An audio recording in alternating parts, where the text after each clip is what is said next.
What are you doing taking a bullet for him when I'm 8 months pregnant? I didn't have a choice, sweetie. He's my partner. It's the policeman's code. Yeah, the PO code. Well, you're just lucky my husband's okay, because if not, Mr. Johnson, I have a very special visitor here for you. Who is this? That is my...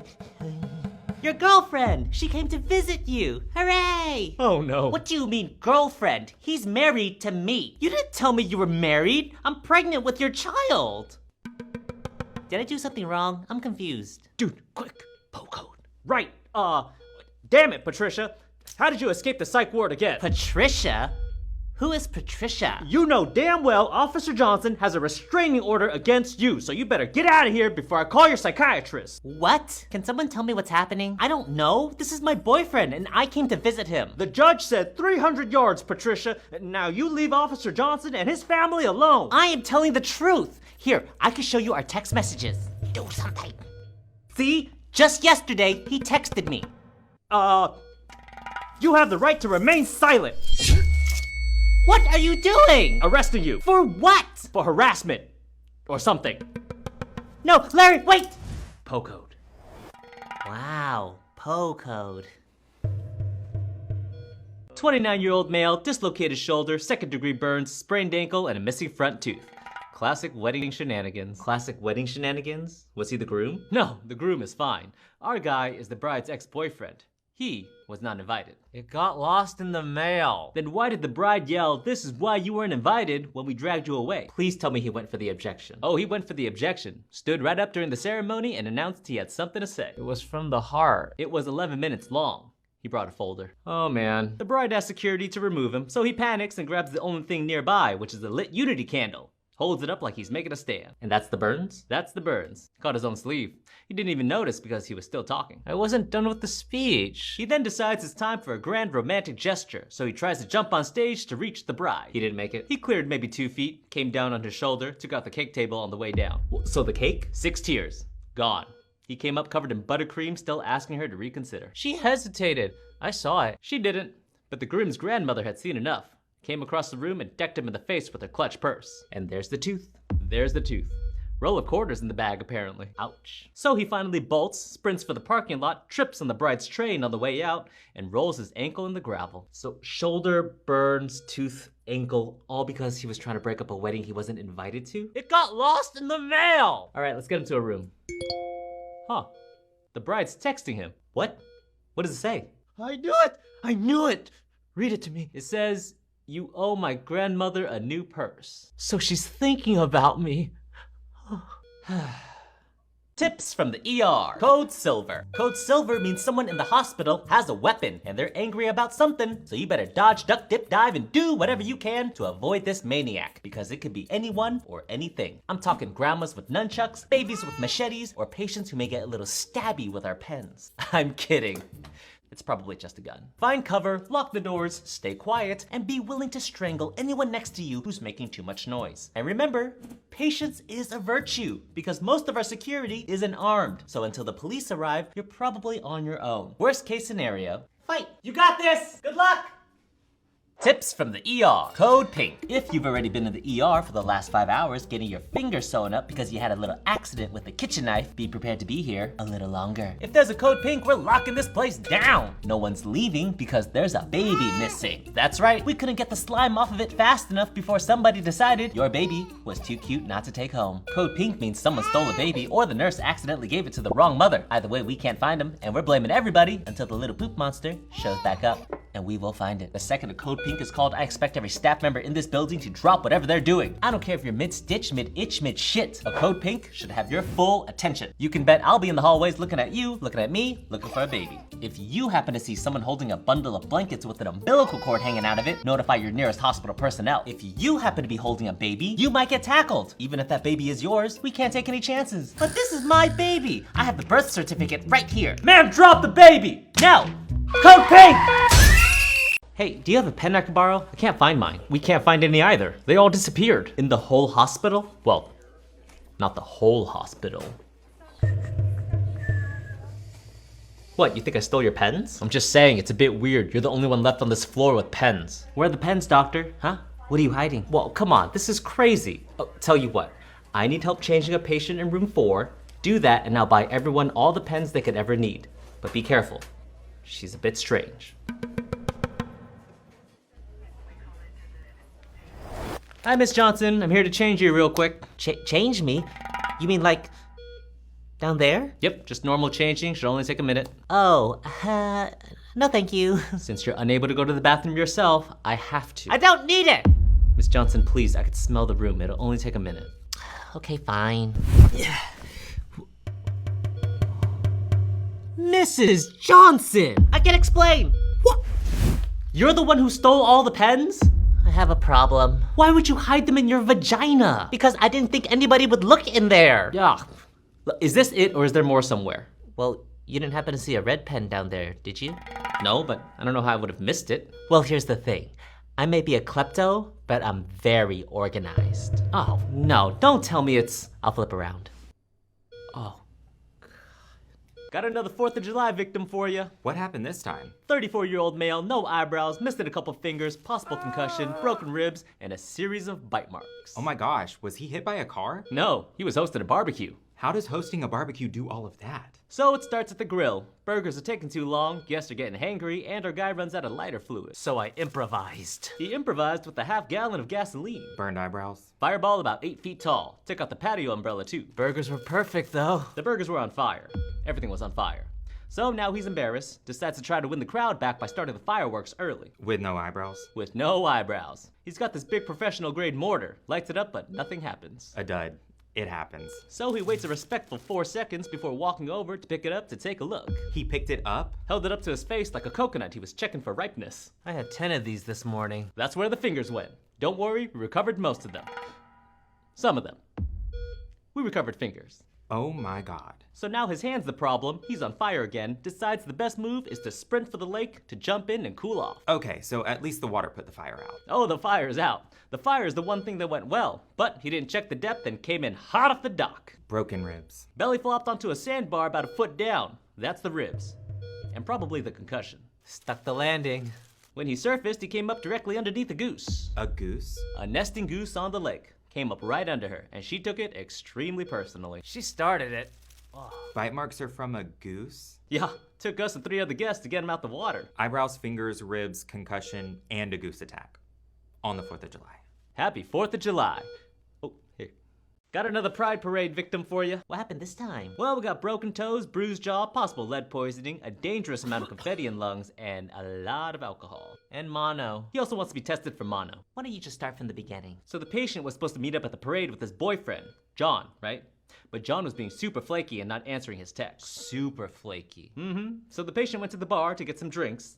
A lot of drinks. A lot of alcohol. Got it. Exactly. So he's hammered, pissed at John for ignoring him, and ends up partying with a bunch of elderly drag queens who do his makeup for him. Oh, how fun. Yeah, but the makeup's like 60 years old, and the queens told him it most likely contains lead. Wait, we should really take that off. Then the patient and the drag queens started doing karaoke at the bar, but when he gets on stage, guess who he sees in the back? Don't say it's John. Oh, it's John. And he was on his phone. So he could have replied to the text the whole time. And guess what else? What? He was with another guy.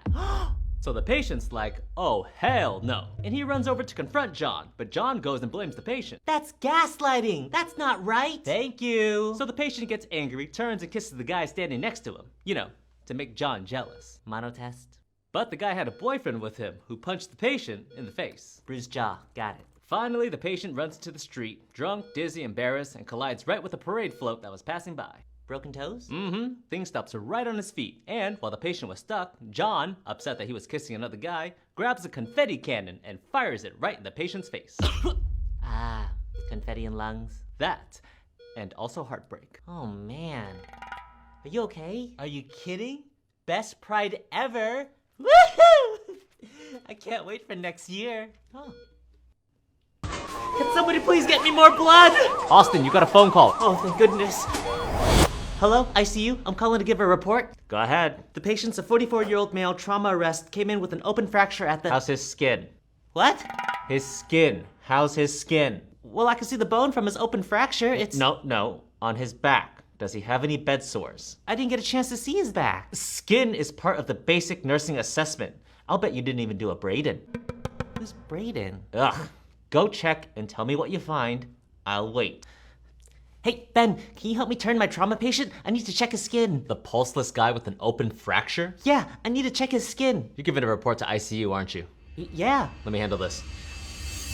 Hello, ICU. This is Ben.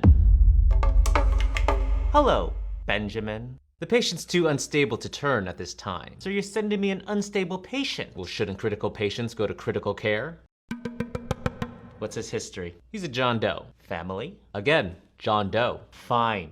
Give me the report. Trauma arrest, too unstable for OR, intubation, on double pressors, and sedation. I see his potassium is at 3.5.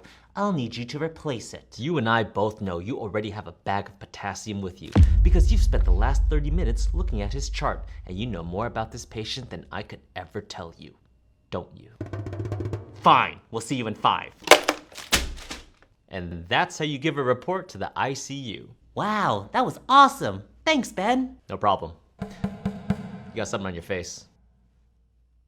Tips from the ER. Chest pain. If you are 35 or younger and you are experiencing chest pain, it's most likely not a heart attack. Now, I'm not saying it can't happen. If you've been smoking a pack a day since you were 18, yeah, it's probably gonna happen. But in my experience, it's pretty rare, and it's more likely one of these 3 things. Number 1, stress and anxiety. Your body physically tightens up when you're stressed. Your chest gets tight, your heart races, and it feels exactly like what you think a heart attack feels like, but it's not. Can it lead to a heart attack over time?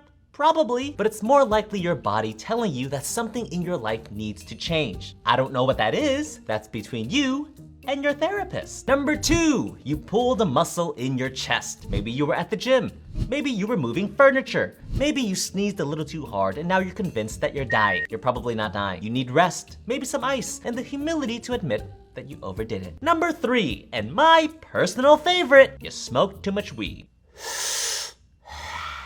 I'm not judging you, but your heart is racing, your chest is tight, and everything feels very wrong and very urgent, but it's not. Breathe, drink some juice, get a snack, call your mom. You're gonna be fine. You're just not gonna be fine for a little while, and that is entirely your fault. Now, if you are over 35, closer to 40 and above, different conversation. Chest pain, shortness of breath, pain radiating down your left arm. You come in immediately. And women, your symptoms may look completely different. Nausea, jaw pain, back pain, abdominal pain, extreme fatigue. None of that sounds like a heart attack, which is exactly why women wait too long to come in. Don't. If something feels wrong, get your ass to the ER. Tips from the ER. Code red. If you hear code red over the loudspeakers of a hospital, it means somewhere in this building there's a fire. So run! I'm kidding. When there's a code red, you'll notice all healthcare workers trying to close every door in the building. It may feel like they're trying to trap you in to burn, but it's actually to prevent the fire from spreading too quickly. We want to contain any and all fires to one place to buy us time. Because half the people in this building can't just get up and walk out. They're on ventilators, they're mid-surgery, they're sedated, they're hooked up to machines that are keeping them alive. So when code red is called, we contain. We stay to help protect the people who can't protect themselves. If you are someone who is capable of walking, you may be asked to evacuate, but more likely than not, it's probably just a drill. The hospital runs a lot of code red drills, to the point where I've become completely numb to the blaring sounds of a fire alarm. I can't remember the last time I stopped working to take one seriously.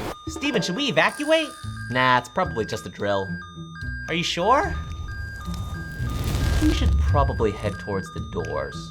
Code red! Okay, what do we got this time? 87-year-old woman, broken wrist, bruised jaw, and a black eye. Oh my gosh, that's horrible. Oh, do not feel sorry for her. She is not the victim here. How is she not the victim? Well, apparently some kids were playing on the streets when she came out and started screaming some very inappropriate things to them. They should not be in this country. Ooh, she's racist. Kind of. The family was Irish. Anyways, she's really mean. I hate the Irish. See what I'm saying? Anyways, the kid started teasing her, so she grabbed one and started spanking him. Oh my god. Then the kid's dad came out and started yelling at her for hitting his kid, so she started spanking him for some reason. That's how she broke her wrist. Yeah, she spanked that dad pretty hard. Anyways, that's when the dad's mom, who's also 87, came out, and things escalated from there. That pig Gretchen was always jealous of my chili recipe. The grandmother's name was Gretchen. Anyways, Gretchen and the patient got into a pretty gruesome fight, exchanging blows back and forth, leading to the black eye. Oh yeah, Gretchen's got hands. I want a rematch! She's not here, Miss Stevens. You lost. Let it go. Anyways, I guess the patient started clawing and scratching Gretchen pretty violently, which led to Gretchen landing a final blow on the patient, knocking her out. And there's the bruised jaw. Yep. Hey guys, sorry to bother you, but we got an old lady out here who's covered in scratch marks. Apparently she got into some sort of street fight. Oh no. I knew it! It's Gretchen! Let me at her! I'm gonna kick her ass! Security! Okay, what do we got? 32-year-old male, healthy, says he has a tummy ache. This man has a knife in his head. Oh, shoot, wrong patient. Yeah, this guy has a lot wrong with him. Yeah, I could see that. What happened? Apparently he came home, found his girlfriend cheating on him with another guy. In a fit of rage, he banged his head into a wall, knocking himself out. So, possible head trauma. Then he woke up, found his girlfriend and the guy had just gone back to bed, leaving him there. So he went outside and stole the guy's motorcycle. Why? An eye for an eye, or something. Anyways, he rode it 17 miles down the countryside before finally crashing into a bale of hay, leading to the fractured right ankle. Okay. The bale of hay then caught fire, leading to second-degree burns on his back. He then stumbled across the street to a nearby biker saloon to hide from the police, where he got into a fist fight with one of the bikers, leading to severe abdominal bruising. Oh, hey, look, I guess he does have a tummy ache. What were they fighting over? Something about Greenland. I don't know. Anyways, that's when someone called 911 and we picked him up. Aren't you forgetting something? Oh, yeah, he also has a knife in his head. Yeah, how did that happen? Dude, I still have no idea. He was too embarrassed to tell us and it's driving us crazy. Seriously? Yeah, if you find out, give us a call. The fellas and I have a pool going. Wow. Why does my heart feel like it's pounding out of my chest? It's called tachycardia, sir. It means your heart's beating dangerously fast. Do you remember when this started? Around 2, I think? Great, you're still within the window for us to give you adenosine. What's that? It's gonna stop your heart. It's what? I mean, it's gonna slow down your heart, but because it works so fast, it's gonna feel like your heart stopped because it's beating so slow. But it's not actually gonna stop, right? Well, that actually does happen sometimes, but that's okay. That's why we have these. See? There, now if anything happens, we can shock your heart to try to get to working again. So if you get close to dying, it'll be okay. What? Oh no, your tachycardia is worsening. It looks like your heart rate just jumped through the roof. I just got scared when you mentioned my heart stopping. If you're scared, we can give you an opioid to help calm you down before the adenosine. What opioid? Fentanyl. Fentanyl? Don't worry, it's not that dirty stuff off the street. This is good fentanyl. What does that mean, though? So we can either give you the fentanyl and adenosine to slow down your heart, which we will shock if it gets close to flatlining, or you could risk going into cardiac arrest from the tachycardia. What'll it be? Are those my only options? Yes. Also, the adenosine has about a 2-hour window before it stops being effective, and you have about 10 seconds left to decide, so no pressure. I can't believe I'm gonna say this. Give me the fentanyl. Okay. Yay. Tips from the ER. Panic attacks. First of all, you are not dying. I know it felt like you were dying. I know your heart was racing, your chest was tight, you couldn't breathe, your hands were going numb, and every single part of your brain was screaming at you. This is the end! I know. Here's what's actually happening. Your brain decided, for whatever reason, that there was a threat. Maybe there was, maybe there wasn't, doesn't matter. Your brain hit the alarm, flooded your body with adrenaline, and your body did exactly what it was supposed to do when it's in danger. Heart rate up, breathing up, blood rushing to your muscles so you can either run or fight. The whole system fired perfectly. The only problem, there was nothing to run from. We run the test, we check your heart, we make sure everything is fine, and it is every single time, which somehow makes it even more frustrating because you felt everything. I was absolutely convinced I was dying. I know, we all were. But welcome back, mother. Ben, I got a patient in room 2 who needs an MRI for a potential PE. Yeah, so? So, they're 750 pounds and there's no way they're gonna fit inside our MRI machine. What am I supposed to do here? Call the zoo. Well, there's no need to be rude. No, seriously, call the zoo. They have giant MRI machines for their animals and they let us use it sometimes for our larger patients. What? That can't be real. Oh, it's real. Here, I already dialed them. Just ask. Hello, Wild Acre Zoo. Hey, I'm a nurse at the hospital down the street. We have a rather large patient here. Oh, no more MRIs. What?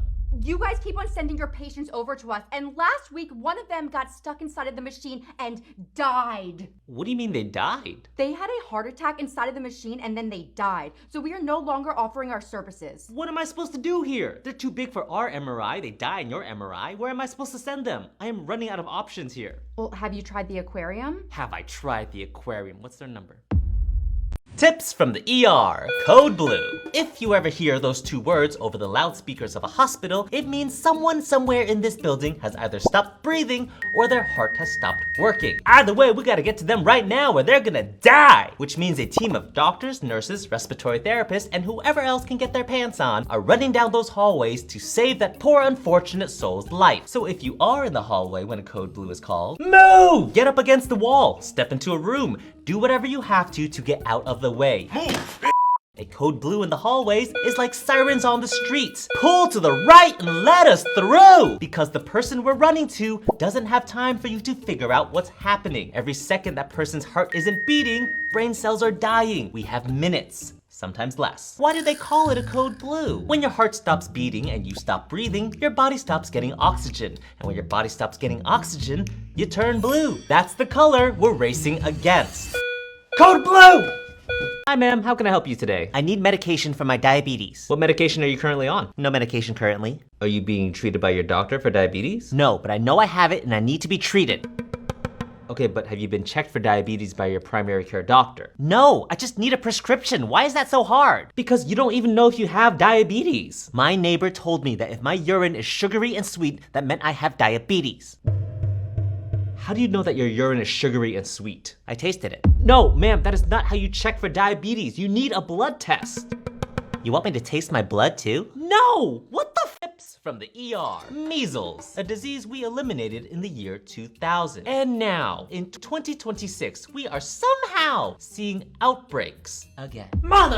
It's not just a rash. It is one of the most contagious diseases on this planet. If you are not vaccinated and you are in a room with someone who has measles, there is a 90% chance you are leaving that room with measles. 90%! You just have to breathe the same air. You don't even have to touch this person. You don't gotta get close. You just have to be in the same room. And you can catch this disease up to 2 hours after the infected person has already left. What the fuck? Yeah! And for most healthy adults, measles is miserable, but survivable. But for babies too young to be vaccinated, for people with compromised immune systems, for pregnant women, it can cause brain damage. It can cause blindness. It could kill. And the craziest thing is, we had a vaccine. It worked. It worked so well that an entire generation grew up never even having to think about measles once. But not anymore, because somewhere along the way, we decided that the vaccine was more dangerous than the disease. It is not. It never was. So get vaccinated. Get your kids vaccinated. Not for me, not for the government, but for the baby in the waiting room who is too young to protect themselves and is counting on everyone around them to do it instead. Tips from the ER. The waiting room. I see you over there. You've been sitting in that chair for 2 hours. You checked in before that guy, and that guy just got called back. You're thinking,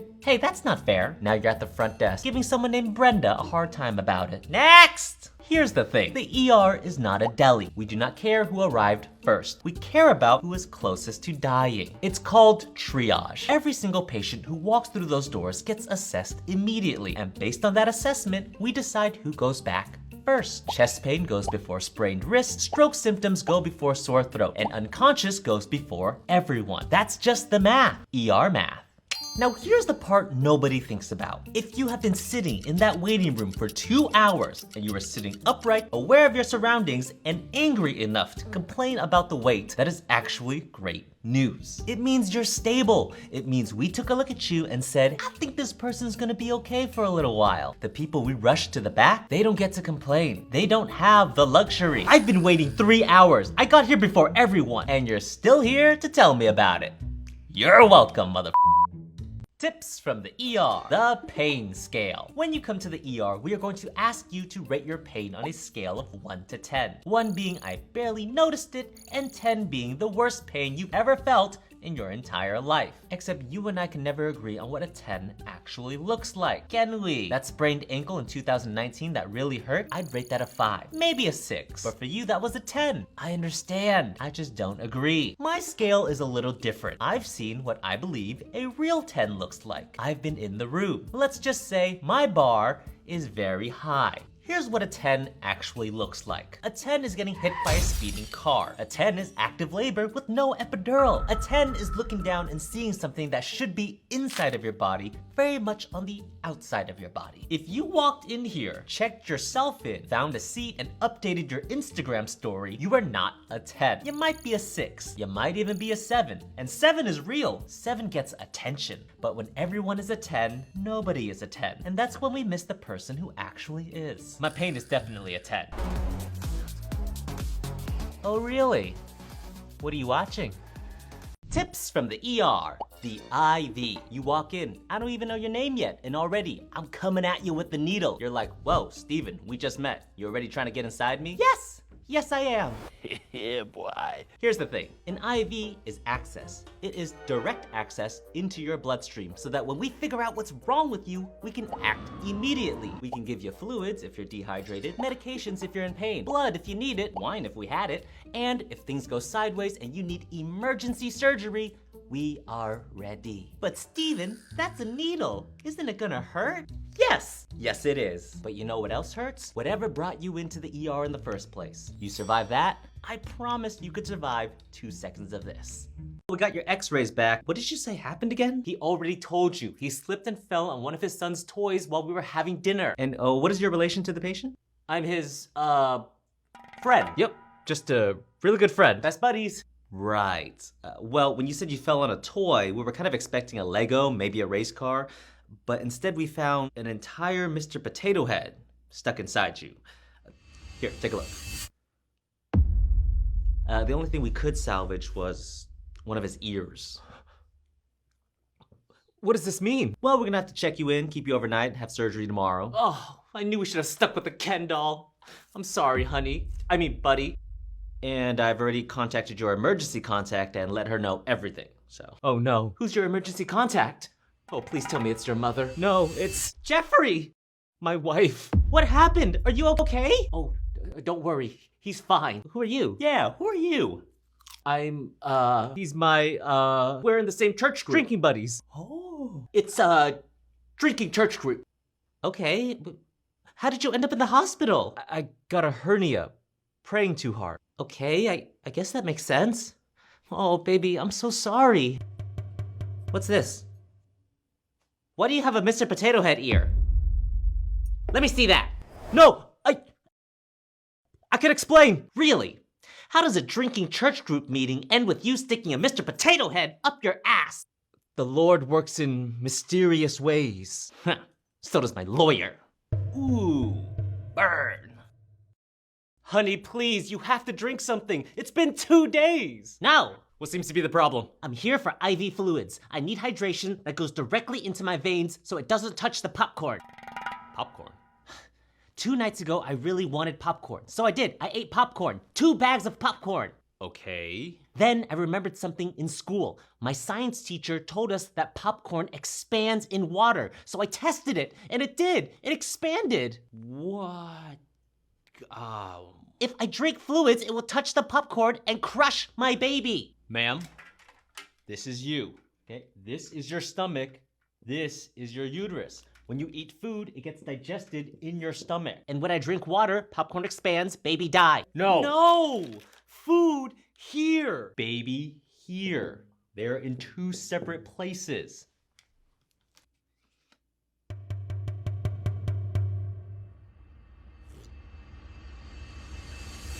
It tastes better than popcorn. Thank you, nurse. Don't thank me. This happens all the time, especially with watermelon seeds. I had watermelon last night. No, no! Why is the IV pump beeping? Because it's haunted. No, because it's not working. That type of oversight can compromise patient care. First of all, welcome to the unit. Thank you. Second, the pump is beeping because the patient bent their arm to scratch their ass. It's working just fine. Well, beeps equals stopped, and stopped means problem. You need to be more vigilant. Vigilant? How long have you been a doctor, Dr. Lee? 3 months. Well, I've been a nurse long enough to know the difference between a problem and a noise. Well, in med school... In med school, they teach medicine. Here, we teach reality. Sir, stop scratching your ass! The beeping stopped? Oh my God. Am I magic? Well, just... There is no well just. Well, just... Both respectfully and disrespectfully, I've been patrolling this floor since before you were dissecting frogs in your high school biology class. Okay, I'm just saying. Life lesson. If you're new, listen. If you're loud, learn. And if your nurse tells you that it's fine, It's fine. there's donuts in the break room. You can have one. And thank Nurse Eileen for bringing them in on the way out. I need a verbal confirmation. Yes, sir. Thank you. You're free to go. I don't know who trained you, but that's not how I want it done. You flushed before the draw? Why would you do that? I thought, don't think, just follow orders. Now we have to redraw everything because you couldn't listen. This is basic. Basic. If you can't handle that, maybe you shouldn't be a Okay, that's enough. I'm speaking to her. You're speaking at her and you can stop now. You're upset about a saline flush. It compromises the labs. No, it ensures the line is patent and working before we draw. And we need a working line to draw blood, right? Yes, but And we waste the first few mLs so it doesn't affect the results. We have that process perfected so it seems like it didn't happen at all. Do you waste before you draw labs? well, no. But So you're telling me that the saline and possibly medications that are sitting in that unflushed line mix with that first tube of blood you draw? maybe, but And that mixture can ultimately alter labs way worse than what you were just yelling at my new nurse for? well, that's not how I was taught in med school. So you were taught a bad practice in med school and somehow that makes it okay? Tell me, how many patients did you wrongfully treat based on diluted results? Just next time, make sure you follow the doctor's orders. And if those orders are wrong? Question them. That's what I thought. Make sure your argument makes sense before you get all bent out of shape. Have a good day, doctor. Good work. You asked, you listened, you did it right. That's what a good nurse does. First rule of this job, if it doesn't make sense, question it. Second rule, no one gets to learn by being humiliated. Unless you bring those weird jelly donuts from the corner store. Those are disgusting. But besides that, you're safe here. Now drink this before it gets cold, and file a complaint about that doctor. He will not be raising his voice like that again. That part's in order. Any allergies? Yes, I have a list. You know, ma'am, it's okay. I'll just... No. This is very important. Okay, whenever you're ready. My first allergy, hamster fur. Oh, no, ma'am, there is no hamster fur in the hospitals. I need to make sure my list is up to date. Like I said, hamster fur. Fine, hamster fur. Got it. What's your reaction? I die. Death. Got it. Next allergy? Ketoconazole shampoo. Reaction? My eyes burn terribly. Your eyes burn? If you're gonna question every allergy I have, I'd like to speak to your manager. No. I'm just... Sorry, only your eyes burn? Yes. Even though you only put it in your hair, right? Yes, but then the water brings it down to my eyes. What does that mean? The water brings it into my eyes. And do you close your eyes? I'm not sure. You're not sure if you close your eyes? I can't see, and it doesn't matter anyways. I'm allergic. That's not how allergies work! Who are you to tell me how allergies work? A medical professional! You know my next allergy? Bad attitudes and snarky nurses. I'm done. Hey, wait! I need you to get your manager so I could scold you. I'm allergic to being alone. Whoa. What? What are you doing? Bringing him lunch and getting vitals. This patient just came from the OR after inserting a toothbrush holder into his rectum. Ew. It held up to 4 toothbrushes. Wow. Remove all cylindrical objects from your body. That means no pens, no pen lights, no syringes, no Sharpies, no vacuutators, no catheters, no cups, no suction canisters, no thermometers, no thermometer sheets. Am I good now? What's on the menu? Oh, you've got to be kidding me!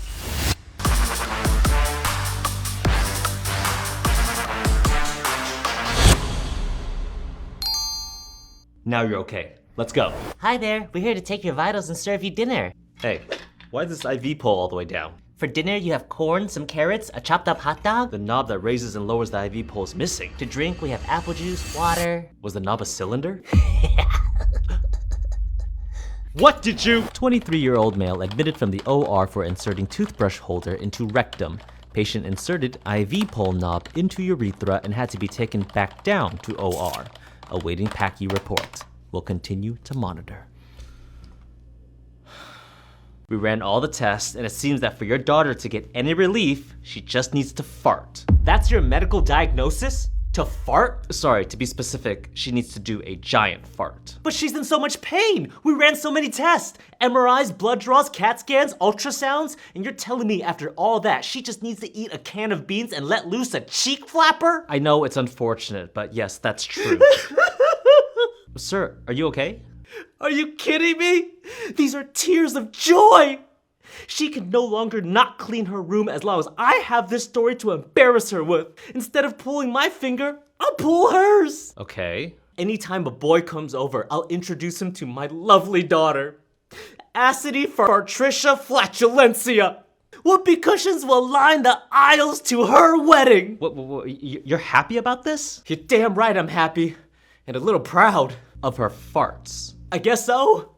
I mean, we've always been a family of disgusting farts, and she is about to unleash one that will be earth-shattering. Literally. Oh no. It's coming! If you value your nose, you'll leave.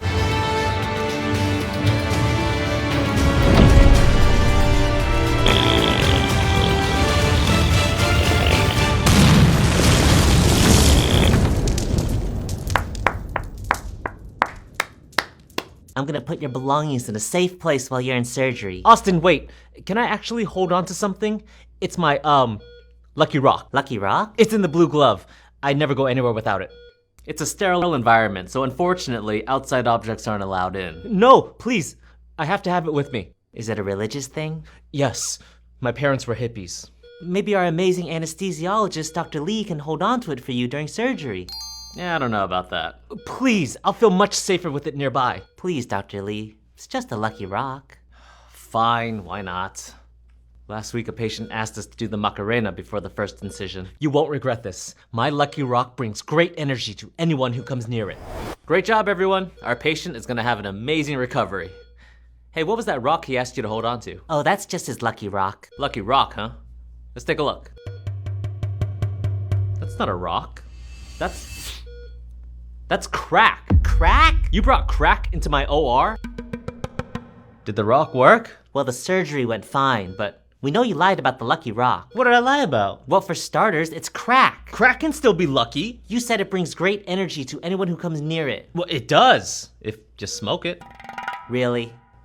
So, can I have it back? No. So you tested positive for an STI. We're gonna send you home with some antibiotics. Yeah, about that. Oh, quick question. Can you give me a little extra? It's standard to just take 1 round of antibiotics for chlamydia, sir. Oh, it's not for me. It's for my girlfriend. Oh, sir, if you've been sexually active with her, she should come get tested too. The thing is, I don't want her to know she has it. Why? Because then she'll know I gave it to her, and then she'll know I got it from someone else. Well, I think that's a conversation you're gonna have to have with her.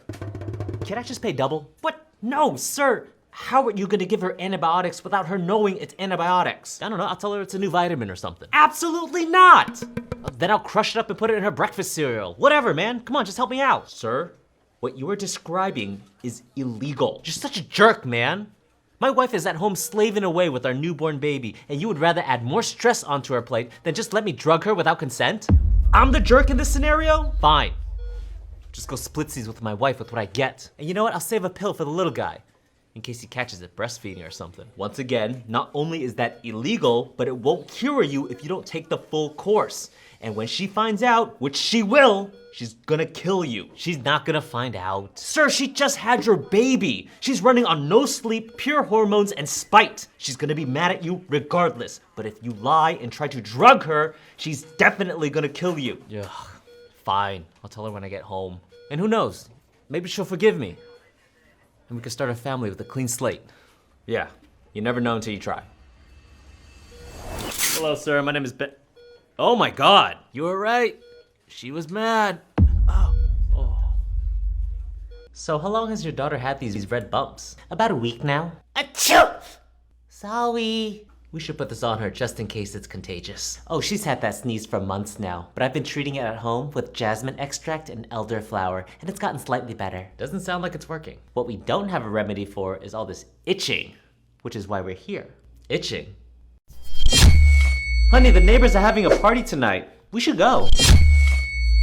Mommy, I'm hungry. Are you okay? Yeah, no, I'm just worried you guys might have scabies. Scabies. Oh, scabies! Scabies! Yes, no, we had that last summer too. I could treat that at home with oatmeal and honey baths, right? Come on, kids, let's go. Stop bothering the nurse. We're gonna have to burn this place down.